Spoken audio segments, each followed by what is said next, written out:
Bienvenidos viajeros del tiempo y del mito, a Pergaminos Olvidados. Soy Tomás y hoy te acompañaré en una historia que permanece viva en la memoria de los siglos. Si buscas comprender el peso del deber, las consecuencias del poder compartido y el contraste entre la gloria militar y la fragilidad humana, esta narración es para ti. Aquí recorrerás la vida completa de Lucio Vero, desde sus raíces hasta su legado final, descubriendo cómo su trayectoria moldeó silenciosamente el destino de Roma y cómo reflexionar sobre ella puede traer calma, perspectiva y descanso a tu mente. Acomódate, respira profundo y permite que esta travesía histórica te envuelva. No olvides seguir el canal para continuar explorando juntos los grandes relatos del pasado. Capítulo 01. Un heredero entre sombras imperiales. Desde sus primeros días, el joven nacido en el seno de una familia estrechamente vinculada al poder imperial creció rodeado de una mezcla peculiar de privilegio y presión. Su padre había sido adoptado por el emperador Adriano, lo que situaba a la familia en una posición cercana al trono, pero también bajo una vigilancia constante de las élites romanas, que observaban cada movimiento con ojos críticos y expectativas elevadas. En ese ambiente, la infancia se convirtió en una preparación silenciosa para un destino incierto, donde cada gesto podía influir en la manera en que sería percibido por los futuros guardianes del imperio. La ciudad misma, con su bullicio y su grandeza, actuaba como un recordatorio permanente de lo que significaba pertenecer a un linaje que podía moldear el rumbo del mundo. Mientras avanzaba hacia la adolescencia, su educación se transformó en un reflejo fiel de las demandas romanas para quienes estaban destinados a cargos elevados. Fue instruido en literatura, retórica, filosofía y ejercicios físicos que buscaban fortalecer tanto la mente como el cuerpo, siguiendo una tradición que había sido cultivada desde los tiempos de los grandes estadistas de la República. Sin embargo, más allá del aprendizaje formal, lo que realmente marcó sus años formativos fue la comprensión de que la cercanía con el poder era una espada de doble filo. Aquellos que lo rodeaban podían ser aliados o rivales, y desde muy temprano tuvo que aprender a navegar entre sonrisas diplomáticas y silencios cargados de intención. Las sombras de la política se infiltraban en su hogar de manera sutil, pero constante. Los rumores sobre posibles sucesiones, adopciones o cambios en la línea imperial llegaban a oídos de todos, y era imposible ignorar el hecho de que su familia estaba en el centro de muchas de esas conversaciones.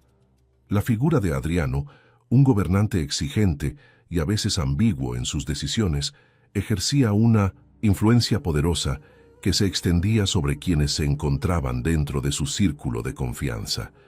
Aunque todavía era joven, comprendía que las decisiones tomadas en los palacios podían alterar por completo su vida y que debía mantenerse preparado para cualquier giro inesperado que el destino decidiera imponerle. A medida que crecía, comenzó también a comprender mejor su lugar dentro de una red de alianzas complejas. No se trataba solamente de aprender a comportarse ante los grandes nombres de Roma, sino de entender cómo funcionaban las expectativas que recaían sobre quienes estaban destinados a ocupar un rol dentro del engranaje imperial.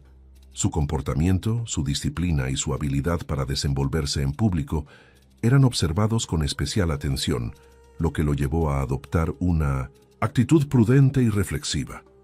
Pero esa misma prudencia alimentaba una sensación interior de que su vida no le pertenecía por completo, sino que estaba siendo moldeada por fuerzas externas que lo empujaban hacia un camino que él no había elegido del todo. A pesar de estas tensiones, la juventud también le ofreció momentos de sosiego. Los jardines de las villas imperiales, las enseñanzas de tutores dedicados y las conversaciones con otros jóvenes de familias influyentes le permitieron desarrollar una personalidad curiosa y una perspectiva amplia sobre el mundo. Roma, con su riqueza cultural y su diversidad de pueblos, le brindó una visión del imperio como una entidad viva, capaz de absorber costumbres y adaptarse a los cambios. Inspirado por ese entorno, comenzó a imaginar cuál sería su papel dentro de esa inmensa maquinaria humana y qué tipo de responsabilidad podría llegar a asumir si el destino finalmente lo colocaba en el centro de la vida política. En paralelo, la figura de su padre actuaba como una guía silenciosa. Aunque no se destacaba por un carácter imponente, representaba la continuidad de una línea adoptiva que provenía de decisiones tomadas al más alto nivel del Estado. Ese legado hacía que cada paso del joven fuera examinado bajo el prisma del deber familiar. La relación entre ambos no era fría, pero sí marcada por la solemnidad de quienes viven conscientes de su misión histórica. En esas interacciones familiares se fue forjando un entendimiento profundo de que, aunque todavía no estuviera claro su camino, debía prepararse para una vida de responsabilidad pública. Con el paso del tiempo, la ciudad misma se convirtió en una maestra constante. Los foros repletos de comerciantes, los magistrados impartiendo justicia, los senadores debatiendo en sus reuniones y los soldados desfilando por las calles eran parte de un paisaje que enseñaba sin necesidad de palabras. El joven aprendió a observar, a captar la esencia del poder y a comprender que Roma era, ante todo, una estructura que se sostenía gracias a la disciplina, el orden y el respeto a las tradiciones que habían sido transmitidas durante generaciones. Era un mensaje silencioso, pero poderoso, que lo preparaba sin que él lo supiera para un futuro en el que el imperio necesitaría su presencia.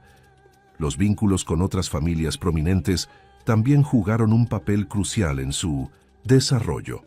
Las cenas, los encuentros públicos y las celebraciones religiosas servían como escenarios donde se evaluaba la conducta de los jóvenes que podrían ocupar cargos relevantes en la administración romana. Allí descubrió que el prestigio no se basaba únicamente en el linaje, sino también en la habilidad para relacionarse con diplomacia y firmeza. Esos primeros contactos con la nobleza romana lo obligaron a madurar antes de tiempo y a adoptar una postura equilibrada que combinaba modestia con una seguridad naciente. A pesar de su entorno privilegiado, no estaba ajeno a la realidad compleja del imperio. Escuchaba historias sobre regiones distantes, tensiones fronterizas y desigualdades internas que exigían sabiduría y firmeza por parte de los gobernantes. Estos relatos despertaron en él una sensibilidad hacia los desafíos que enfrentaban los administradores romanos y lo llevaron a valorar la importancia de la estabilidad como fundamento de la grandeza imperial. Aunque todavía no ejercía ninguna función pública, comenzaba a desarrollar una comprensión profunda de lo que implicaba dirigir un territorio tan vasto y diverso. Al llegar a la juventud madura, la expectativa sobre su futuro se volvió más concreta. El entorno político cambiaba con rapidez y muchas miradas se dirigían hacia quienes podrían asegurar una transición estable en el liderazgo imperial. Aunque no existía certeza sobre su destino, era evidente que su familia ocupaba una posición estratégica dentro de la estructura de poder. Este ambiente alimentaba tanto la esperanza como la incertidumbre y lo impulsaba a mantenerse vigilante y dispuesto a asumir nuevas responsabilidades si éstas llegaban a presentarse. Poco a poco, las conversaciones en los círculos más elevados empezaron a mencionar la posibilidad de un cambio significativo en la sucesión. Las tensiones propias de los últimos años del reinado de Adriano generaban especulaciones constantes, y cada una de ellas parecía acercarlo un poco más a un futuro en el que su vida quedaría ligada de manera irreversible a la historia del imperio. Aunque aún no podía comprender la magnitud de lo que se avecinaba, percibía que los cimientos de su mundo estaban comenzando a transformarse. Cuando finalmente los rumores se intensificaron, entendió que su vida estaba entrando en una etapa decisiva. Las decisiones tomadas en palacio, lejos del alcance de la mayoría de los ciudadanos, serían determinantes para su destino. Así, la fase final de su juventud estuvo marcada por la sensación de estar avanzando hacia un punto sin retorno, donde las expectativas acumuladas durante años se materializarían de forma abrupta, y fue exactamente en ese clima, cargado de presagios, cuando las estructuras más profundas del poder romano tomaron una decisión que cambiaría su camino para siempre. Capítulo 02. La adopción que cambió el destino. Cuando Adriano tomó la decisión de asegurar la estabilidad sucesoria del imperio, lo hizo mediante un proceso complejo que implicó varias adopciones encadenadas. En un primer momento, eligió a Antonino Pío como su heredero directo, un hombre de carácter equilibrado y reconocido por su rectitud administrativa. Sin embargo, esta adopción llevaba consigo una condición adicional que sorprendió incluso a ciertos círculos cercanos al poder. Antonino debía adoptar a dos jóvenes de linaje distinguido, uno de ellos Marco Aurelio y el otro el heredero procedente de la familia Seionia. Esa exigencia no solo redefinió su futuro inmediato, sino que lanzó una señal contundente al Senado de que la sucesión sería estructurada con minuciosidad para garantizar la continuidad del orden imperial. El acto, envuelto en solemnidad, marcó un giro definitivo en su trayectoria. La adopción implicaba más que un simple cambio nominal. Desde el momento en que fue confirmada, su posición dentro del tejido político se transformó por completo, pasando de ser un miembro prominente de una familia noble a formar parte del círculo más íntimo del futuro gobierno. Esto significaba que ahora debía convivir y formarse junto a Marco Aurelio, quien era conocido desde la juventud por su disciplina férrea y su inclinación hacia la filosofía.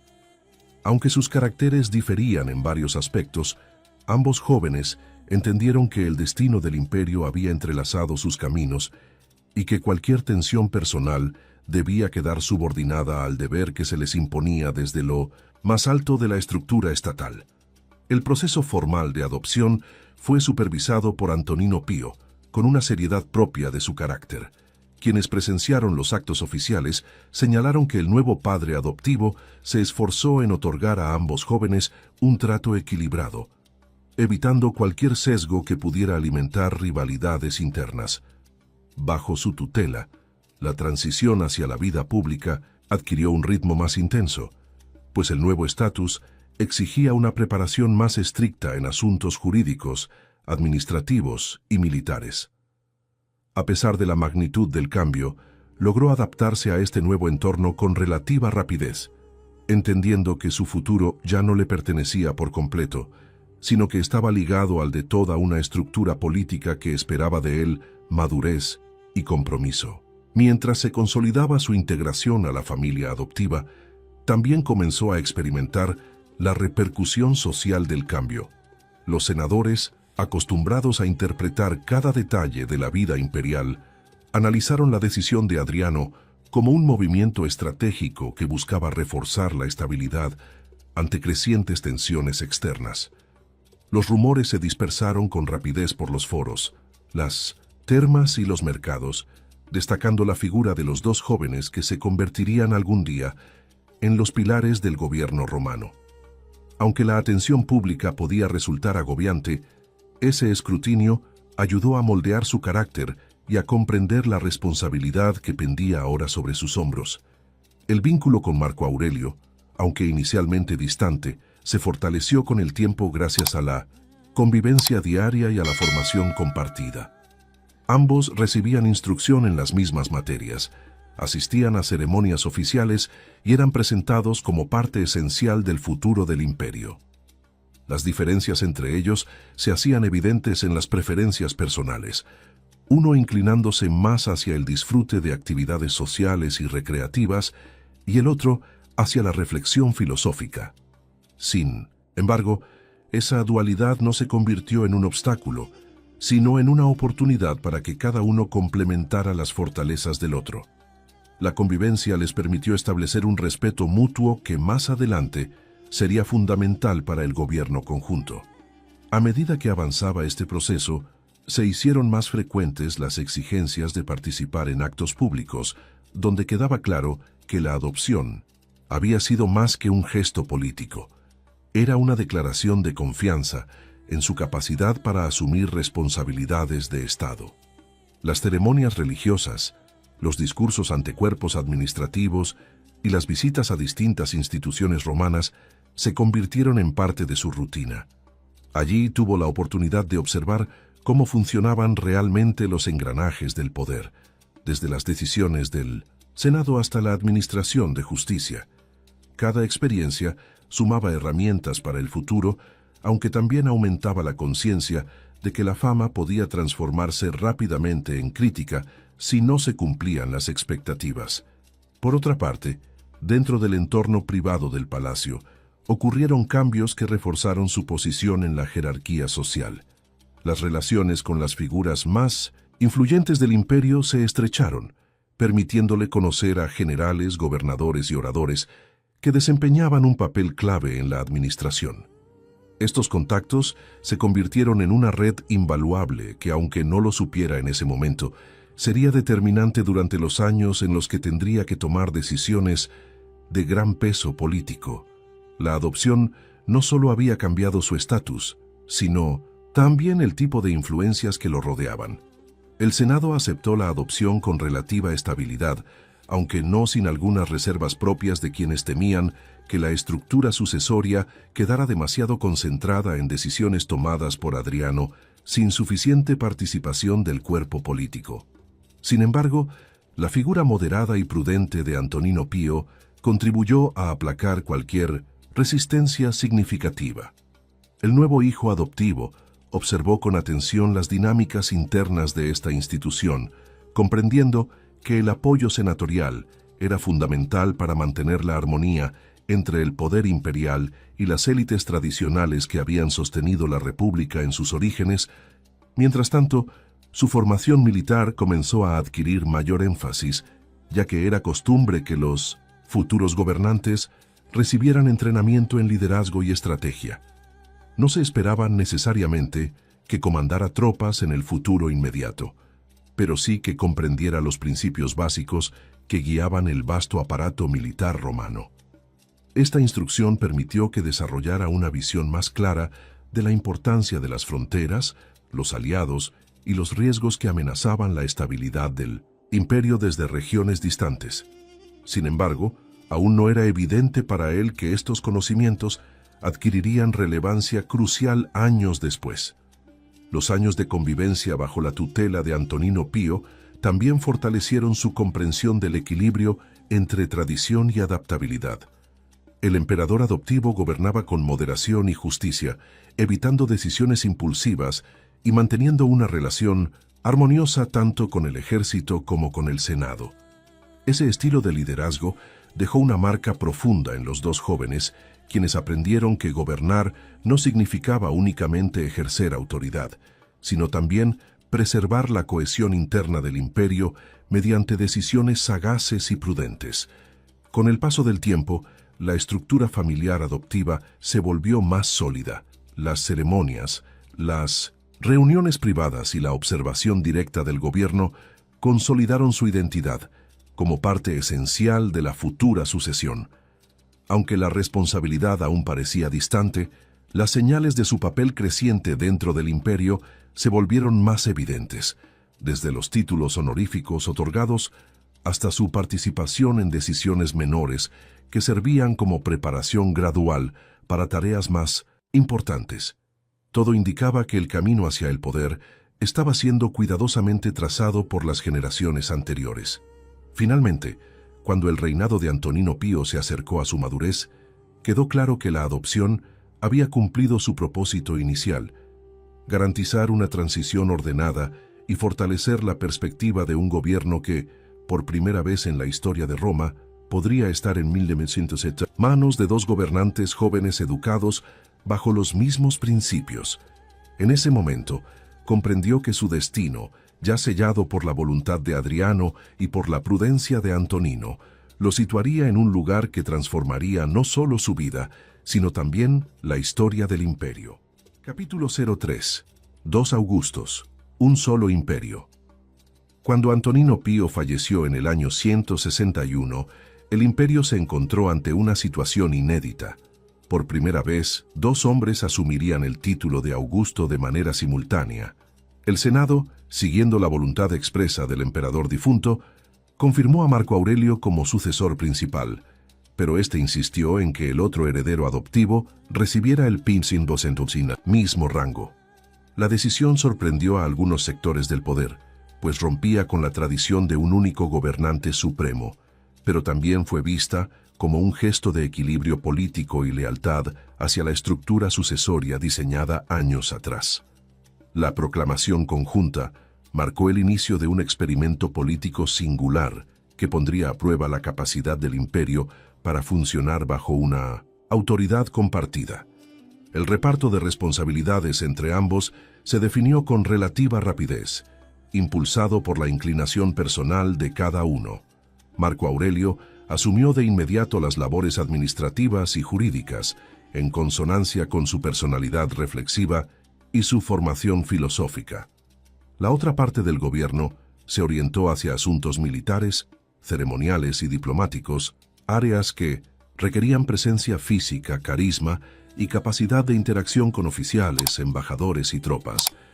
Aunque las diferencias en temperamento eran evidentes, el acuerdo inicial parecía funcionar, pues permitía que cada uno se dedicara al ámbito donde se desempeñaba con mayor naturalidad.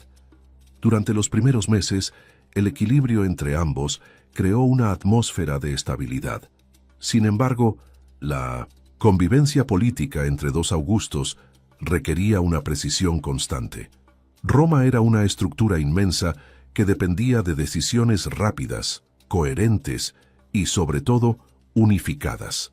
Para evitar tensiones, ambos gobernantes se comprometieron a consultar los asuntos más delicados antes de tomar resoluciones definitivas. Esta cooperación se reflejaba en reuniones frecuentes, donde evaluaban informes de gobernadores, peticiones del Senado y problemas logísticos que afectaban a provincias lejanas. Aunque las fuentes antiguas no siempre detallan el contenido de estas conversaciones, coinciden en señalar que la comunicación entre ambos era fluida y respetuosa, al menos durante la primera fase del gobierno conjunto. El pueblo romano recibió esta nueva forma de gobierno con curiosidad y cierta dosis de esperanza. La figura de dos líderes trabajando en armonía podía interpretarse como un signo de fortaleza institucional, especialmente tras décadas de transiciones que habían generado incertidumbre. En los foros y mercados se comentaba que uno de los emperadores mostraba una energía vital y un gusto por los espectáculos públicos, mientras que el otro aparecía como un pensador dedicado al bienestar moral del Estado. Esta dualidad contribuía a generar la sensación de que Roma estaba siendo dirigida por dos naturalezas complementarias, capaces de equilibrar acción y reflexión. La administración imperial, por su parte, necesitó adaptarse rápidamente a este modelo dual. Si bien existían precedentes de coemperadores en contextos bélicos, nunca antes el imperio había sido administrado civilmente por dos Augustos al mismo tiempo, desde el inicio del mandato. Los funcionarios de alto rango se vieron obligados a reorganizar los flujos de información y a establecer mecanismos claros para que las órdenes emitidas no se contradijeran. Este ajuste fue facilitado por la buena relación inicial entre los gobernantes, que evitó cualquier tipo de disputa pública que pudiera debilitar la percepción de unidad ante el ejército y las provincias. Uno de los aspectos más particulares del gobierno conjunto fue la manera en que cada uno proyectaba su imagen ante la población. Mientras Marco Aurelio se mostraba sobrio, concentrado y poco interesado en la vida pública más allá de lo necesario, su colega adoptaba una postura más extrovertida, participando en carreras, espectáculos y celebraciones. Esta presencia constante en actividades sociales generaba simpatía entre ciertos sectores, que lo veían como un líder cercano y accesible. A la vez, despertaba críticas entre otros, que consideraban que un emperador debía mantener una conducta más contenida. Sin embargo, estas opiniones no afectaron la cohesión del gobierno, que se mantuvo firme durante este periodo.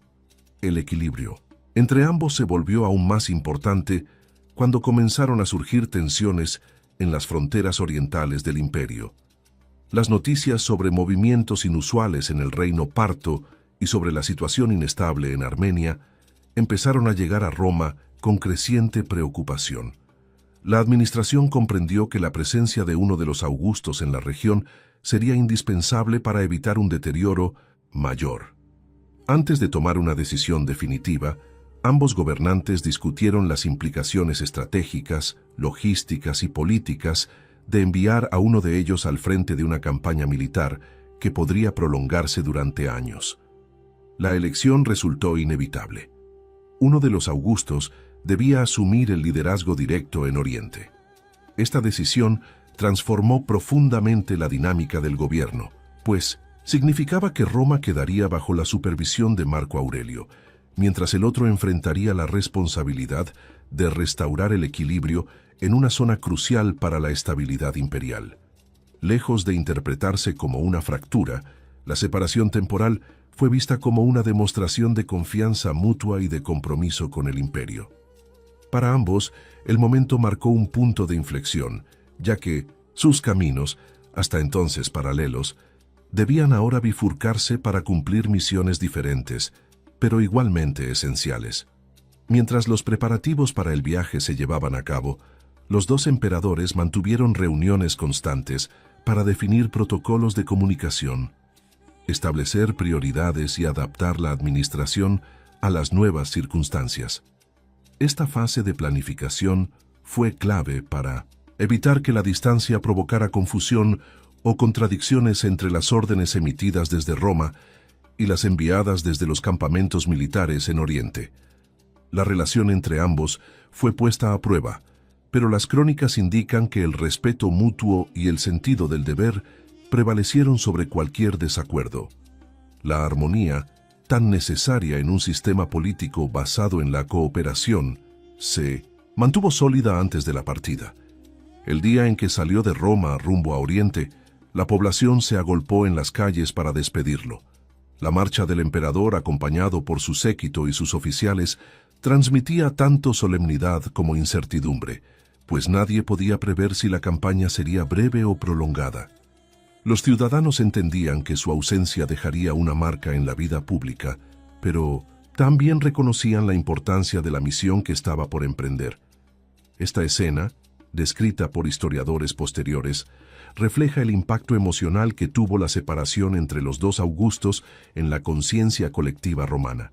Una vez que abandonó la capital, la responsabilidad de mantener el equilibrio interno recayó completamente en Marco Aurelio, pero la estructura del gobierno seguía en pie, sostenida por la colaboración previa y por la confianza depositada en que ambos actuarían siempre en beneficio del imperio. La distancia física no anuló el principio de unidad que había caracterizado al inicio del gobierno conjunto, sino que lo puso a prueba bajo condiciones más exigentes. Todo lo que había sido construido en esos primeros años debía ahora resistir los desafíos que surgirían desde regiones lejanas. Así comenzó la etapa en la que dos emperadores gobernarían desde dos lugares distintos, pero con una sola dirección política, un solo propósito y un imperio que esperaba de ellos sabiduría, disciplina y fuerza para enfrentar los acontecimientos que pronto se desatarían en Oriente. Capítulo 04. La guerra en Oriente. La llegada a Antioquía marcó el inicio de una etapa decisiva para el imperio, pues la situación en la frontera oriental se había deteriorado con rapidez. Armenia, un reino estratégico ubicado entre Roma y Partia, había sido invadida por las fuerzas partas, que depusieron al rey apoyado por Roma y colocaron en el trono a un gobernante afín a sus intereses. Esta acción no solo representaba una violación directa de los acuerdos diplomáticos, sino también una amenaza a la estabilidad regional que podía extenderse hacia Siria y otras provincias cercanas.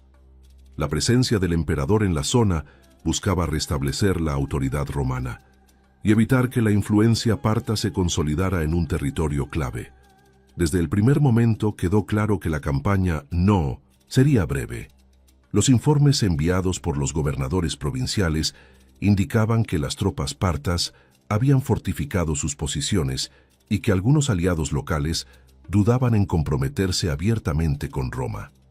Además, el clima político interno en Oriente era complejo, con tensiones entre ciudades, rivalidades antiguas y una población fatigada por años de impuestos y levantamientos esporádicos. Ante este escenario, la estrategia inicial del emperador consistió en reorganizar las fuerzas disponibles, reforzar las legiones estacionadas en Siria y coordinarse con generales experimentados que conocían bien el terreno. Una de las decisiones más importantes fue confiar el mando directo de las operaciones militares a los generales Avidio Casio y Estacio Prisco, hombres reconocidos por su disciplina y capacidad estratégica. Esta delegación no significaba falta de autoridad, sino una respuesta pragmática ante la magnitud del conflicto. Desde Antioquía, el emperador supervisaba la logística, aprobaba movimientos clave y mantenía comunicación constante con Marco Aurelio en Roma, quien debía ser informado de cada avance y obstáculo. La campaña requería una coordinación precisa y la distancia no podía convertirse en un impedimento para la efectividad del gobierno. Las primeras victorias romanas comenzaron en Armenia, donde las legiones avanzaron con firmeza, recuperando territorios y obligando al enemigo a retroceder hacia posiciones menos favorables. Las fuentes antiguas mencionan la dureza del terreno, las montañas escarpadas y el invierno severo que afectó el avance, pero destacan también la disciplina romana, capaz de mantenerse cohesionada incluso en condiciones extremas. La recuperación de Armenia no fue solo un triunfo militar, sino un golpe simbólico que reafirmaba la influencia de Roma y enviaba un mensaje directo a Partia sobre la determinación imperial. Tras asegurar Armenia, las fuerzas romanas continuaron hacia el corazón del conflicto. La campaña se extendió a Mesopotamia, donde las ciudades partas comenzaron a experimentar la presión del avance romano. Nisibis, considerada un punto estratégico fundamental, cayó bajo control romano después de una serie de maniobras cuidadosamente planificadas. La toma de esta ciudad abrió el camino hacia un objetivo aún más ambicioso, la histórica capital Parta de Ctesifonte, símbolo del poder oriental y centro político de sus monarcas. La posibilidad de capturarla era vista por los comandantes como una oportunidad para debilitar significativamente a su adversario. El avance hacia Ctesifonte supuso un desafío logístico mayor que las campañas previas. Para cruzar el Tigris y acercarse a las murallas de la ciudad, las tropas necesitaron construir puentes improvisados, asegurar rutas de suministro y mantener la cohesión en medio de una región vulnerable a ataques sorpresa. A pesar de las dificultades, el ejército romano logró penetrar en la capital enemiga, generando un impacto profundo en el equilibrio de poder regional. Las fuentes coinciden en que la toma de Ctesifonte fue un éxito resonante, aunque también advierten que mantenerla bajo control era prácticamente imposible debido a las distancias y a las tensiones internas del territorio. Mientras los generales conducían la guerra en el frente, el emperador se ocupaba de garantizar la estabilidad en las provincias cercanas. Antioquía se convirtió en su base principal, pero también viajó a otras ciudades para supervisar personalmente la moral de las fuerzas y resolver conflictos locales. Esta presencia reforzaba la imagen de un líder comprometido con la campaña, dispuesto a permanecer cerca del conflicto en lugar de gobernar desde la lejanía. Su estancia prolongada en Oriente le permitió comprender mejor la complejidad cultural y social de la región, así como la importancia de mantener alianzas sólidas para asegurar el control romano. El conflicto, sin embargo, no estuvo exento de tragedias. Una epidemia comenzó a extenderse entre las tropas y las poblaciones locales, debilitando la capacidad operativa del ejército y generando preocupación en los mandos superiores. La enfermedad, que probablemente se trataba de viruela, se propagó con rapidez y provocó numerosas bajas. Aunque en ese momento no se comprendía plenamente la magnitud del brote, más tarde se convertiría en uno de los eventos más devastadores para el imperio. Las condiciones de la guerra, los desplazamientos y la concentración de soldados facilitaron su expansión inicial. A pesar de estos contratiempos, la campaña logró sus objetivos fundamentales: restaurar la autoridad romana en Armenia, debilitar al enemigo en Mesopotamia y afirmar el prestigio del imperio en una región históricamente disputada. Las victorias obtenidas no solo reforzaron la posición militar, sino que también elevaron la reputación del emperador en Roma, donde las noticias de los triunfos se recibían con entusiasmo. La población veía en estos éxitos una prueba de la fortaleza del Estado y un motivo de celebración en tiempos que podían haberse llenado de incertidumbre. El retorno de las tropas victoriosas hacia Siria marcó el cierre de una fase intensa del conflicto. Aunque la guerra no había eliminado definitivamente la amenaza parta, sí había inclinado la balanza en favor de Roma, otorgando un periodo de relativa calma en la frontera oriental. Los generales regresaron con honores y los informes enviados a Roma confirmaban que la campaña había sido un éxito estratégico.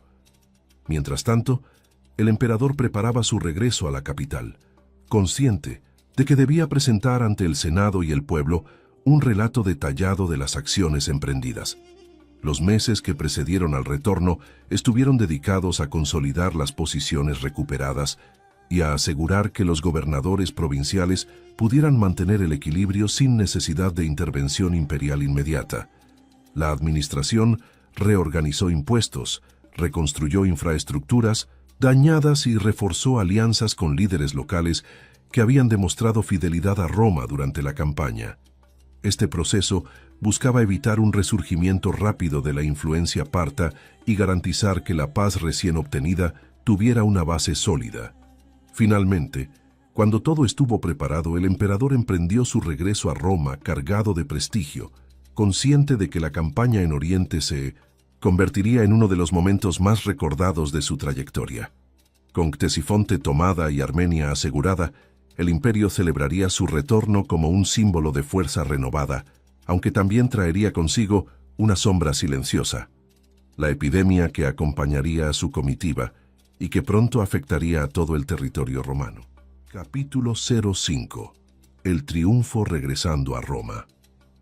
El retorno desde Oriente fue una travesía marcada por el orgullo militar y por la expectativa de un recibimiento glorioso en la capital. Tras años de campañas, la comitiva imperial avanzaba lentamente por las provincias, siendo recibida por gobernadores, oficiales y poblaciones que celebraban la restauración del orden en Armenia y las victorias obtenidas en Mesopotamia.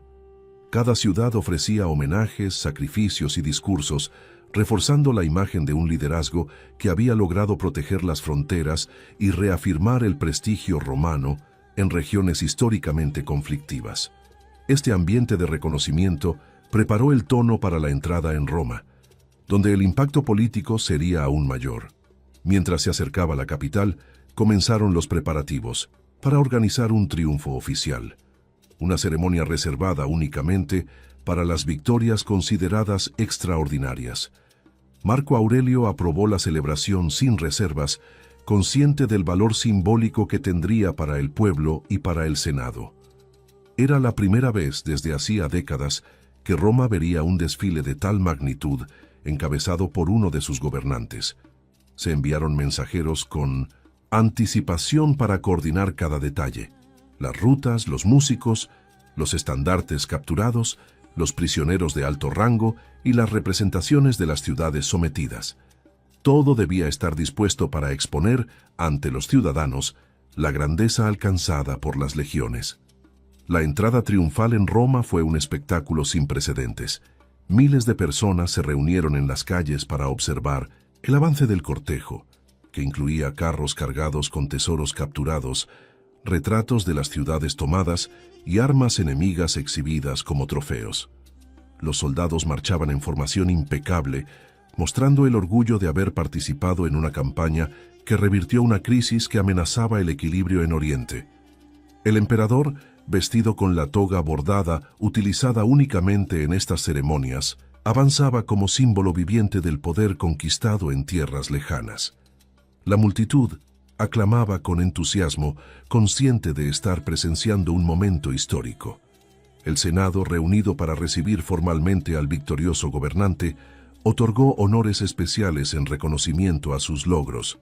Entre estos se encontraba el título de Armeniacus, que celebraba la recuperación de Armenia, y otros que destacaban su participación en la campaña mesopotámica. El cuerpo político veía en estas conquistas una reafirmación del prestigio imperial, especialmente en una época en la que las tensiones en las fronteras podían poner en riesgo la estabilidad interna. La ceremonia fortaleció aún más la relación entre ambos Augustos, pues Marco Aurelio respaldó cada uno de los reconocimientos sin mostrar señales de rivalidad. Tras la ceremonia pública, comenzaron las celebraciones privadas donde las familias nobles ofrecieron banquetes en honor de la victoria. La élite romana veía en el triunfo la confirmación de que el gobierno conjunto podía funcionar de manera efectiva, incluso cuando uno de los emperadores debía ausentarse de la capital durante largos periodos. Durante estos encuentros, los oficiales que habían participado en la guerra narraban las dificultades enfrentadas, los avances estratégicos y la disciplina que había permitido mantener la cohesión del ejército en medio de un conflicto prolongado. Cada relato aumentaba la admiración hacia la campaña y reforzaba la percepción de que se había logrado algo excepcional.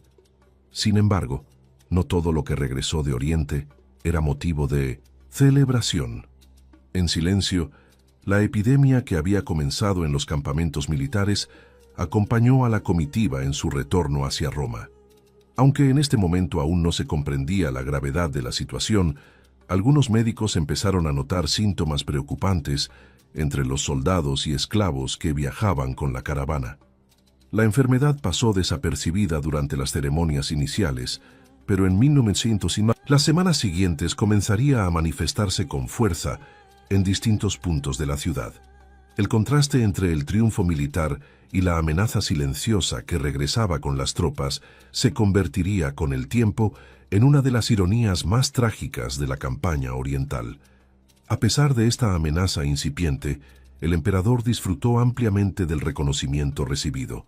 Su regreso significó también la recuperación de una vida más estable, lejos de los campamentos y del ritmo agotador de la guerra.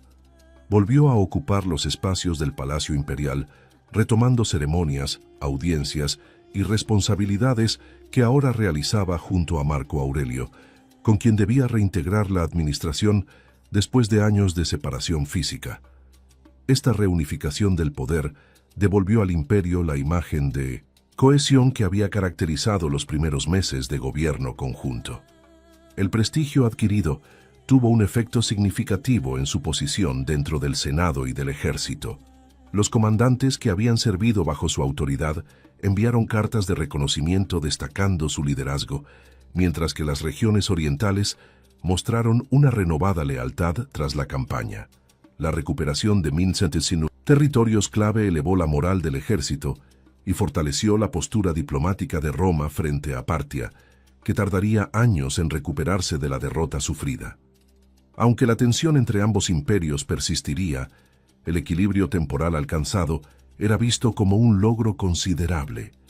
Las semanas posteriores al triunfo estuvieron dedicadas a recompensar a los soldados que habían participado en la campaña. Se distribuyeron donativos, ascensos y condecoraciones, siguiendo una tradición que buscaba reforzar la lealtad de las legiones. Este gesto no era solo una formalidad, reconocía el sacrificio de quienes habían enfrentado climas severos, enfermedades y batallas prolongadas. La estima mostrada hacia el ejército ayudó a consolidar una imagen de gobernante cercano a las tropas, capaz de valorar la disciplina y la entrega que sostenían el poder romano en sus fronteras. La población de Roma también se benefició de la victoria, pues los tesoros y botines provenientes de Oriente se utilizaron para financiar obras públicas, renovar templos y organizar juegos que celebraban la paz restaurada. Estas festividades contribuían a reforzar la gratitud del pueblo hacia su gobernante y mantenían viva la memoria del triunfo en la vida cotidiana. La ciudad, siempre animada por eventos de esta magnitud, experimentó un periodo de entusiasmo que contrastaba con las tensiones previas a la campaña. A nivel político, el retorno reforzó la cooperación con Marco Aurelio. La administración retomó su funcionamiento conjunto, con decisiones compartidas y discusiones periódicas sobre asuntos de Estado. Aunque ambos emperadores mantenían estilos distintos, su capacidad para colaborar permitía que la estructura imperial se mantuviera sólida. La victoria en Oriente, atribuida en gran parte al liderazgo militar del emperador que regresaba, equilibró la percepción pública entre ambos Augustos y consolidó el modelo dual instaurado tras la muerte de Antonino Pío. Sin embargo, mientras las celebraciones continuaban, empezaron a surgir noticias más alarmantes sobre la propagación de la enfermedad introducida desde Oriente. Las autoridades médicas romanas, incapaces de detener su avance, informaban de la aparición de síntomas en diferentes barrios de la ciudad. Aunque aún no se comprendía la magnitud del brote, comenzaba a quedar claro que la campaña victoriosa traía consigo un desafío nuevo y potencialmente devastador. La gloria del triunfo convivía ahora con una amenaza creciente que marcaría los años siguientes. Con el paso del tiempo, el retorno victorioso sería recordado como uno de los momentos más brillantes de su trayectoria, un episodio que confirmó la capacidad del imperio para imponerse en Oriente. Pero también se convertiría en el preludio de una etapa más compleja, donde la prosperidad política adquirida conviviría con una crisis sanitaria que afectaría a todos los niveles de la sociedad romana. Capítulo 06. Lujo, placer y vida pública. Tras su regreso a la capital, su presencia comenzó a destacar no solo en ceremonias oficiales, sino también en los ámbitos más visibles de la vida social romana. Su estilo, más abierto y expansivo que el de su correligionario, atraía la atención del pueblo y de la aristocracia. Participaba con frecuencia en espectáculos, carreras y banquetes, donde su disposición a disfrutar de los placeres cotidianos lo hacía cercano a muchos ciudadanos, aunque también despertaba críticas en sectores más conservadores.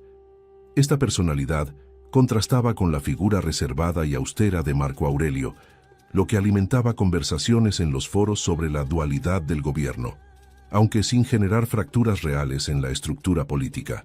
Su entusiasmo por el teatro y los juegos públicos se convirtió en uno de los rasgos más comentados de su vida en Roma. Se le veía en los grandes anfiteatros, celebrando con efusividad las representaciones dramáticas y premiando con generosidad a actores y músicos. Este comportamiento sorprendía a algunos senadores, acostumbrados a emperadores más distantes de estos entretenimientos, pero a muchos habitantes de la ciudad les resultaba refrescante tener a un líder que compartiera de manera tan visible los gustos del pueblo. La vida urbana, siempre animada por rumores, comenzaba a construir alrededor de él una imagen de gobernante alegre, carismático y amante de la cultura popular. Su inclinación hacia el lujo también se manifestó en la arquitectura privada. Mandó restaurar villas y decorar salones con mármoles exóticos, frescos de vivos colores y esculturas traídas de Oriente. Si bien estas obras podían interpretarse como muestras de ostentación, también reflejaban la influencia cultural que había recibido durante su estancia en las provincias orientales. Los estilos artísticos que predominaban en Antioquía y otras ciudades quedaron impregnados en su gusto personal, generando un ambiente palaciego, donde convergían elementos romanos tradicionales, con detalles de inspiración helenística. Esta mezcla hacía de sus residencias espacios únicos dentro de la élite imperial. Las celebraciones que organizaba se convirtieron en eventos destacados del calendario social. A ellas acudían senadores, oficiales, filósofos, artistas y embajadores extranjeros, quienes encontraban en estos encuentros una oportunidad para discutir asuntos políticos en un ambiente más distendido. Durante estas reuniones se comentaban estrategias diplomáticas, se fortalecían alianzas y se resolvían tensiones que en otros contextos habrían requerido largas discusiones formales. Su habilidad para conectar con distintos grupos lo convertía en un mediador social más influyente de lo que indicaba su reputación pública. En el ámbito personal, su vida sentimental fue un tema recurrente para los cronistas antiguos. Se sabía que disfrutaba rodearse de compañía, tanto en banquetes como en eventos culturales, lo que alimentó críticas de quienes consideraban que un emperador debía mantener una conducta más contenida. Sin embargo, estas observaciones provenían principalmente de autores con inclinaciones morales estrictas y no reflejaban necesariamente una conducta incompatible con las costumbres de la época. Roma era una ciudad vibrante, donde la vida social tenía un peso considerable, y él se desenvolvía con naturalidad en este escenario siempre en movimiento. Uno de los aspectos más comentados fue su afición por las carreras de carros. Era habitual verlo apoyar a los equipos favoritos y mostrar entusiasmo por los aurigas más célebres. Esta inclinación lo acercaba al pueblo, que veía en él a un emperador capaz de compartir pasiones populares sin temor al juicio público. Los espectáculos en el Circo Máximo eran espacios donde se mezclaban todas las clases sociales y su presencia reforzaba la idea de un gobernante que no se mantenía aislado en la cumbre del poder, sino que se permitía participar de la vida común de los ciudadanos. En términos administrativos, aunque no asumiera un rol tan riguroso como su compañero, no estaba completamente apartado de las funciones de Estado. Asistía a reuniones, supervisaba iniciativas culturales y respaldaba decisiones sobre obras públicas, especialmente aquellas relacionadas con el embellecimiento urbanístico. Se mostraba particularmente interesado en promover disciplinas artísticas, financiando escuelas de música, de teatro y de retórica. Estas contribuciones fortalecían la vida cultural de Roma y dejaban una marca duradera en el desarrollo artístico de la época. Las fuentes señalan también que su comportamiento relajado generaba tensiones entre ciertos sectores de la élite, que esperaban de un emperador mayor disciplina y contención. Estas críticas, sin embargo, rara vez se manifestaban públicamente, pues el gobierno seguía funcionando de manera estable gracias al equilibrio entre sus habilidades sociales y la dedicación administrativa de Marco Aurelio. La combinación de ambos estilos permitía que el imperio mantuviera su rumbo sin sobresaltos, siempre que las responsabilidades esenciales estuvieran correctamente delegadas. En la vida religiosa, participaba en ceremonias tradicionales, aunque con un enfoque menos solemne que el de otros gobernantes. Solía mostrarse receptivo a las festividades públicas y a los cultos locales, comprendiendo que su presencia contribuía a reforzar la imagen del emperador como garante de la piedad romana. Esta participación, aunque moderada, servía para equilibrar la percepción pública sobre su estilo de vida más liberal, mostrando que no descuidaba del todo las obligaciones rituales que se esperaban de cualquier augusto. Su relación con la Guardia Pretoriana fue particularmente relevante durante este periodo. Mantuvo contacto cercano con sus prefectos y asistía con frecuencia a ejercicios militares en la capital, no como comandante, sino como figura simbólica que reforzaba la moral de los soldados. Estos encuentros, además de fortalecer la disciplina del cuerpo, servían para mantener una buena relación con una fuerza que tenía históricamente un papel crucial en la política romana. Su presencia, aunque menos militar que la de otros emperadores, era suficiente para mantener la lealtad de la guardia.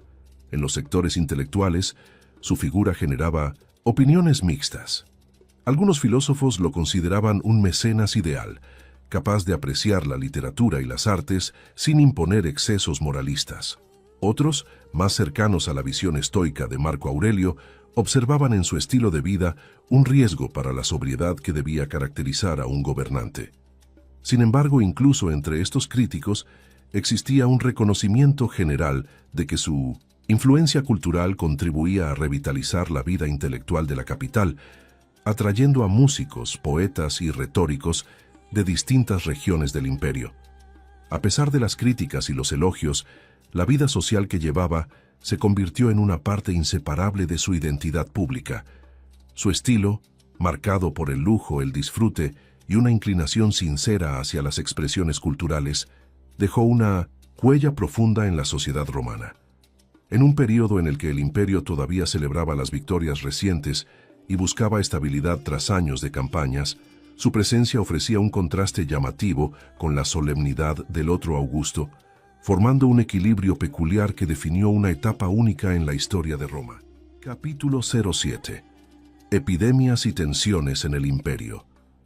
La aparición de la enfermedad traída desde Oriente comenzó de manera silenciosa, casi imperceptible, en los barrios más concurridos de Roma. Al principio, algunos médicos atribuían los síntomas a fiebres estacionales o a males comunes entre los soldados recién llegados de campaña. Sin embargo, a medida que las semanas avanzaron, los casos aumentaron en número y gravedad. Lo que inicialmente parecía un brote menor se transformó rápidamente en una epidemia que comenzaba a inquietar a las autoridades. La capital, acostumbrada a resistir dificultades, no tardó en sentir el peso de un fenómeno que afectaba tanto a los barrios populares como a los hogares de la élite. El impacto del brote se intensificó cuando comenzaron a registrarse muertes repentinas entre esclavos, comerciantes y soldados que habían regresado con la comitiva victoriosa. Las descripciones de los síntomas mencionan fiebre intensa, erupciones cutáneas y debilitamiento progresivo, características que hoy se asocian con la viruela. Sin conocimiento de la naturaleza del contagio, ni de métodos efectivos para detenerlo, los médicos romanos se vieron sobrepasados. Las autoridades empezaron a organizar medidas básicas, como aislar viviendas afectadas y restringir ciertos eventos públicos. Pero estas acciones resultaron insuficientes para contener una enfermedad que avanzaba sin distinción entre clases sociales y territorios. El gobierno, consciente de la amenaza creciente, inició una serie de reuniones para evaluar la situación sanitaria. Marco Aurelio asumió la coordinación de las respuestas administrativas, mientras su colega apoyaba en lo posible desde su posición pública. La epidemia requería una reorganización del abastecimiento de alimentos, la asistencia a las familias afectadas y el control de rumores que comenzaban a propagarse en las calles. A pesar de las diferencias de carácter entre ambos emperadores, la gravedad del brote impulsó una colaboración más estrecha, enfocada en garantizar la estabilidad en medio del temor creciente entre la población. La propagación de la enfermedad no se limitó a Roma. Pronto comenzaron a llegar informes desde otras regiones del imperio, especialmente desde las provincias orientales y del Valle del Nilo, donde el contacto con rutas comerciales favorecía la expansión del contagio. Ciudades que dependían de la actividad portuaria se vieron particularmente afectadas, ya que los barcos transportaban mercancías y también personas infectadas.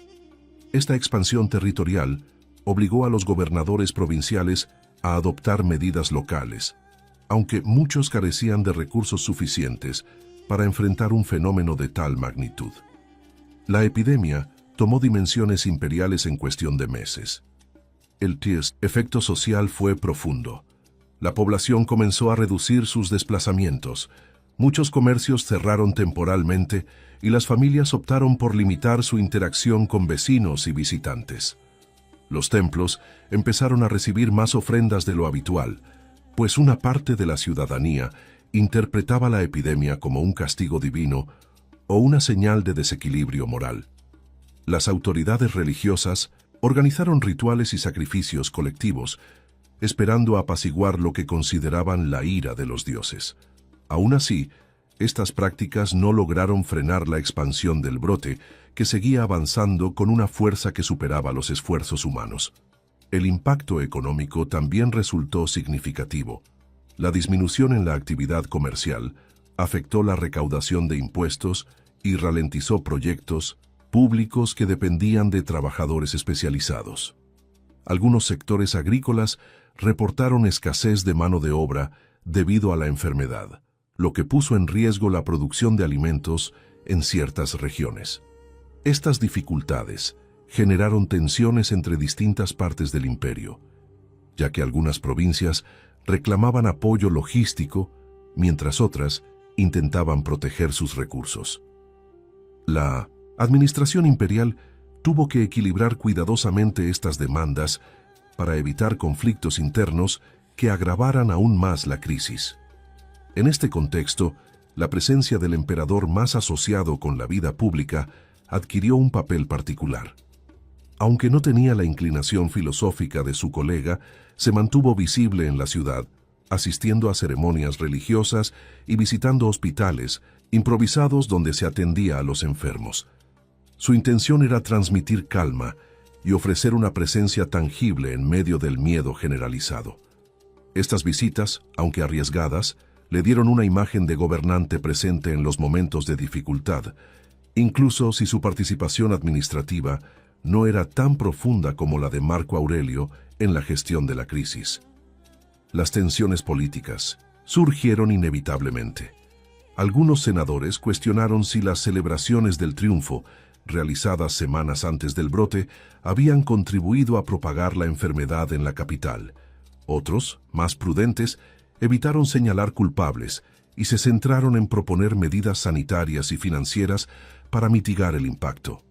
El clima político, aunque tenso, no se fracturó gracias al liderazgo conjunto, que buscaba transmitir una imagen de unidad para evitar que el miedo se transformara en desorden social. En un imperio tan vasto, cualquier señal de división podía desencadenar problemas mayores. El ejército también sintió los efectos de la epidemia. Algunas legiones reportaron pérdidas significativas, especialmente aquellas que habían participado en la campaña oriental y regresado con soldados ya contagiados. La falta de tropas disponibles obligó a suspender ciertos movimientos militares y a reforzar la vigilancia en las fronteras mediante estrategias defensivas más que ofensivas. La salud de las Fuerzas Armadas era crucial para la seguridad del imperio, por lo que esta situación generó preocupación entre los oficiales encargados de mantener el orden en regiones conflictivas. A nivel familiar, la epidemia introdujo temores más íntimos.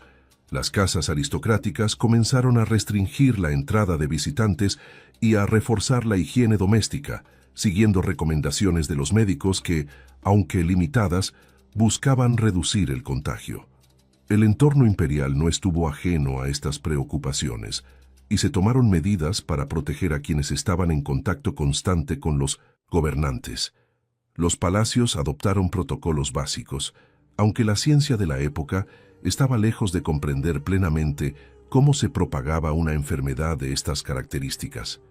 El clima emocional en Roma se volvió denso y silencioso. Las calles, antes repletas de personas, comenzaron a mostrar vacíos visibles, y el bullicio habitual se transformó en una atmósfera de cautela permanente. A pesar de ello, algunos ciudadanos continuaron con su vida cotidiana, confiando en que la crisis pasaría y que la disciplina romana sería suficiente para resistir el golpe. Este sentimiento de perseverancia, profundamente arraigado en la cultura romana, permitió que la ciudad mantuviera cierto orden incluso en momentos de mayor incertidumbre. Con el tiempo, la epidemia alcanzó un punto crítico y las autoridades comprendieron que sería un fenómeno prolongado. La administración imperial, aunque afectada, no se debilitó por completo. Ambos augustos continuaron desempeñando sus funciones, adaptándose a una nueva realidad marcada por desafíos poco habituales. La crisis sanitaria se convirtió en un elemento definitorio de su época, mostrando la fragilidad humana incluso en el corazón de un imperio que parecía invencible ante cualquier amenaza exterior. Capítulo 08. Sus últimos años en el poder. Con el avance de la epidemia y el desgaste natural que traían los años de responsabilidad imperial, la salud del emperador comenzó a mostrar señales de fragilidad. Aunque seguía participando en ceremonias y reuniones oficiales, su resistencia física ya no era la misma que en los tiempos de la campaña oriental. El ritmo intenso de la vida pública, las presiones administrativas y las tensiones derivadas de la crisis sanitaria le imponían un desgaste que, poco a poco, empezó a hacerse evidente para quienes lo rodeaban. No obstante, mantenía la imagen de un gobernante activo, evitando mostrar debilidad ante un imperio que atravesaba un período especialmente delicado. Su relación con Marco Aurelio alcanzó en esta etapa un punto de madurez política. Ambos habían aprendido a complementarse y a reconocer las fortalezas del otro, lo que permitió que la administración se mantuviera estable incluso en momentos de creciente incertidumbre. Mientras Marco Aurelio asumía las labores más intensas de gobierno, él ofrecía apoyo en las áreas donde mejor se desenvolvía. Esta sinergia, probablemente la más sólida desde el inicio del gobierno conjunto, ayudó a sostener la cohesión política en un tiempo marcado por temores, tensiones y la necesidad de decisiones prudentes y rápidas. En medio del deterioro sanitario, la capital del imperio seguía demandando presencia y autoridad. El emperador continuó participando en reuniones del Senado, aunque en ocasiones delegaba ciertas funciones en asesores de confianza. La ciudad, golpeada por el avance de la enfermedad, necesitaba una figura visible que recordara la continuidad del poder. La estabilidad política era fundamental para evitar disturbios o levantamientos en los barrios más afectados. Su simple aparición en actos públicos servía como recordatorio de que la estructura estatal seguía en pie a pesar de los desafíos. Durante estos años finales, también se ocupó de apoyar iniciativas religiosas que buscaban reconfortar a la población. Roma tenía una tradición arraigada de interpretar las crisis sanitarias como señales divinas, y los sacerdotes desempeñaban un papel fundamental en mantener el orden espiritual.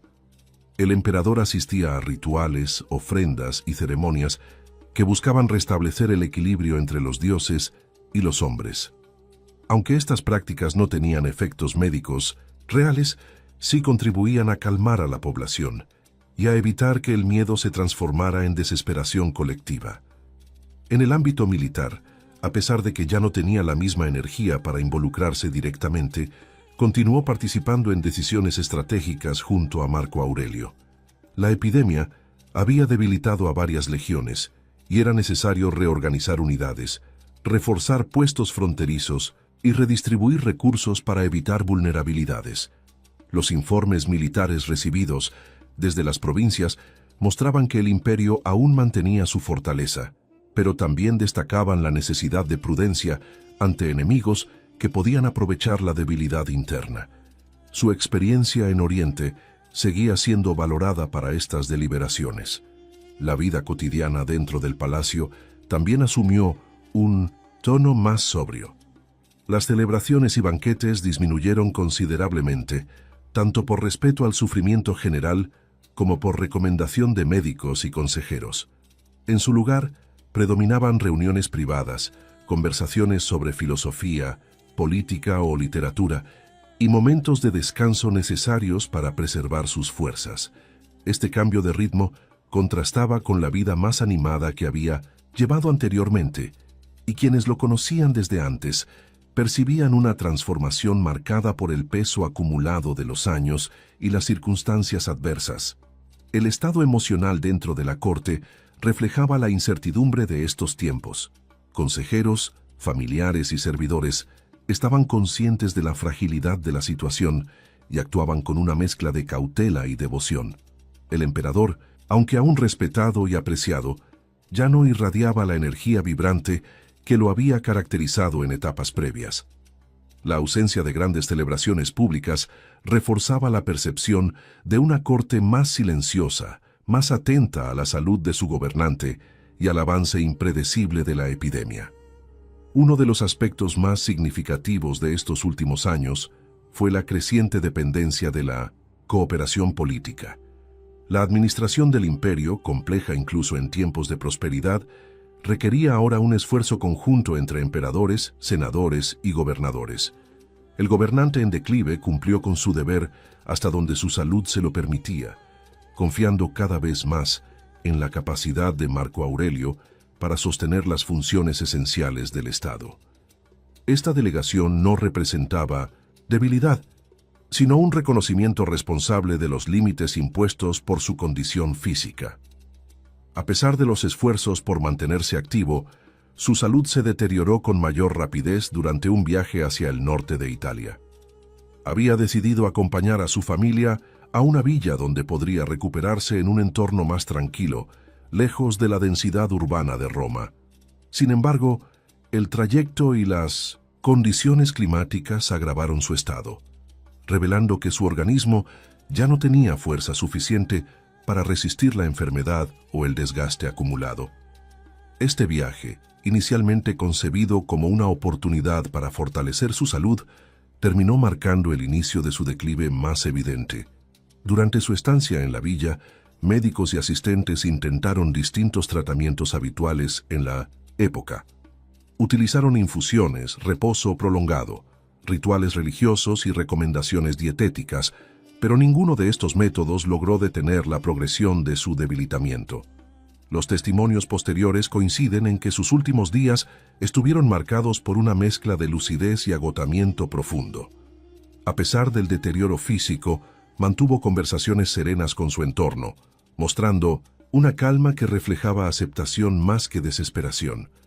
La noticia de su fallecimiento, cuando finalmente ocurrió, llegó a Roma causando un impacto inmediato en la población y en las instituciones. Para muchos, representaba el fin de una etapa marcada por la cooperación entre dos Augustos y por la victoria en Oriente, que había devuelto prestigio al imperio. Marco Aurelio recibió la noticia con profunda tristeza, según relatan las fuentes, y se encargó personalmente de organizar los honores funerarios correspondientes a un gobernante de su rango. Roma se llenó de ceremonias solemnes que recordaban no solo su trayectoria política, sino también el papel que había desempeñado en los años más difíciles de una crisis sin precedentes. Su ausencia dejó un vacío importante en la estructura política, aunque el imperio continuó funcionando bajo el gobierno de Marco Aurelio. Sin embargo, su figura quedó grabada en la memoria colectiva como parte esencial de un período singular en la historia romana, marcado por la cooperación, el conflicto, la gloria y la fragilidad humana. Sus últimos años en el poder mostraron que incluso quienes ocupan los rangos más altos no están exentos del desgaste del tiempo ni de los desafíos imprevisibles que enfrentan los pueblos. Capítulo 09. Legado y curiosidades de una era compartida. El legado del emperador que compartió el poder con Marco Aurelio ha sido, desde la antigüedad, objeto de interpretaciones diversas. Las fuentes antiguas lo presentan de manera desigual. Algunas destacan su papel en la campaña oriental y su capacidad para sostener parte de la carga política del imperio, mientras otras lo describen con cierta severidad, enfocándose en los aspectos más hedonistas de su vida pública. Esta dualidad ha contribuido a que su figura sea recordada con matices complejos, sin encasillamientos absolutos, pues representó una mezcla de carisma, habilidad social y responsabilidad política en un momento histórico de desafíos excepcionales. Una de las curiosidades más significativas es la manera en que la historiografía antigua estableció comparaciones entre ambos Augustos. Marco Aurelio, admirado por su filosofía y su carácter disciplinado, fue muchas veces utilizado como referente moral, lo que llevó a que su colega fuera evaluado bajo parámetros que no necesariamente reflejaban sus propias virtudes. Algunos autores antiguos, influidos por la perspectiva estoica, tendieron a subestimar el valor político del emperador más extrovertido. Sin embargo, registros administrativos, documentos oficiales y testimonios indirectos muestran que su participación en el gobierno fue más relevante de lo que ciertos críticos estuvieron dispuestos a admitir. Otra curiosidad notable es el impacto cultural que dejó en Roma gracias a su inclinación por el arte y el espectáculo. Su apoyo a actores, músicos y deportistas influyó en la vida urbana de la capital, revitalizando espacios públicos y atrayendo talentos de distintas provincias. En contraste con la sobriedad de otros gobernantes, su estilo promovió una atmósfera más vibrante en la que la ciudadanía pudo participar activamente. Este aspecto, aunque criticado por algunos moralistas, fue valorado por la población común, que encontró en él a un emperador cercano a los gustos populares. Su papel en la campaña de Oriente es también un punto de debate histórico. Aunque delegó gran parte del mando directo en sus generales, la decisión de viajar a la región, reorganizar la logística y sostener la moral de las tropas tuvo un impacto determinante para el desarrollo del conflicto. La captura de Ctesifonte y la recuperación de Armenia fueron logros estratégicos que marcaron la política exterior romana durante años. El hecho de que no fuera un comandante militar tradicional no disminuye el peso de su participación en estas victorias, que fortalecieron la posición de Roma en una región clave. El episodio de la epidemia, que comenzó durante su regreso desde Oriente, ha generado discusiones sobre el papel que desempeñó en su propagación. Si bien no existía conocimiento médico suficiente para anticipar el contagio, algunas fuentes posteriores lo mencionan como vehículo involuntario de la enfermedad. Sin embargo, esta interpretación es injusta si se considera el contexto del siglo II, donde las nociones de higiene y transmisión eran rudimentarias. La epidemia se extendió por todo el imperio debido a su intensidad y naturaleza, no por decisiones personales, y afectó tanto a soldados como a viajeros, comerciantes y familias enteras. Un elemento poco conocido de su legado es la estabilidad administrativa que contribuyó a mantener durante su reinado. Aunque su personalidad difería de la de Marco Aurelio, ambos lograron sostener un equilibrio político raro en la historia imperial. La ausencia de conspiraciones graves, la cooperación entre instituciones y la armonía dentro del ejército muestran que su periodo de gobierno, lejos de ser caótico, estuvo marcado por una notable paz interna. Esta estabilidad permitió que Marco Aurelio desarrollara reformas y políticas que habrían sido difíciles de aplicar sin un entorno político colaborativo. También resulta llamativo el contraste entre la percepción pública de su figura y la estima personal que le tenía Marco Aurelio. Las fuentes señalan que este último lloró su muerte, lo que evidencia una relación más profunda que una simple asociación política. Esta reacción sugiere que su vínculo no era solo institucional, sino también afectivo, basado en años de convivencia, acuerdos y experiencias compartidas.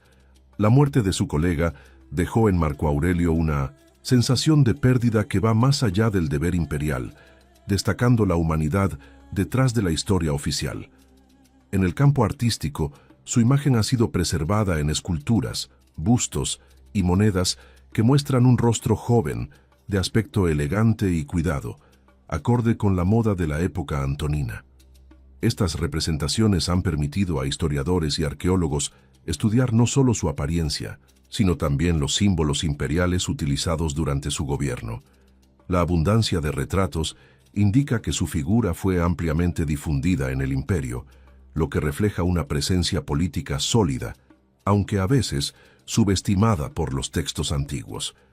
Otro aspecto curioso es la manera en que ciertas anécdotas de su vida personal fueron exageradas o distorsionadas por escritores posteriores.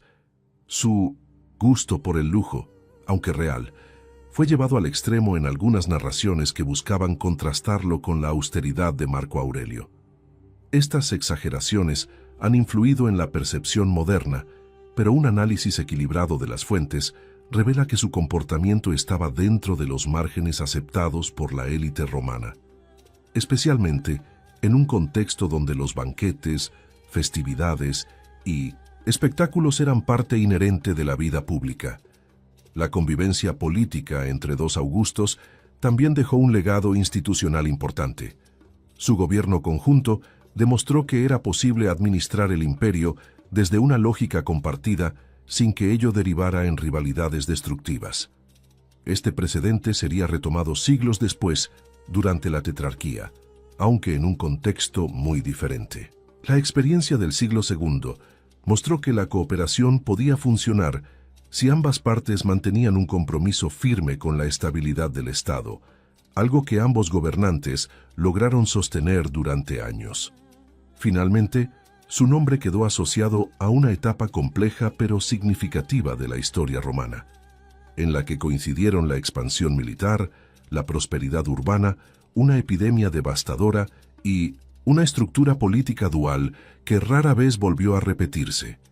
Su figura, lejos de ser opacada por completo, forma parte de un capítulo en el que la grandeza y la fragilidad humana se entrelazan con la maquinaria del poder imperial. El recuerdo de su vida ofrece una perspectiva valiosa sobre la diversidad de estilos de liderazgo que moldearon la historia del imperio y sobre la manera en que, incluso en tiempos difíciles, diferentes personalidades pudieron sostener el equilibrio de una potencia que dominaba gran parte del mundo conocido. Del mundo conocido. Del mundo conocido. Del mundo conocido. Del mundo conocido. Del mundo conocido.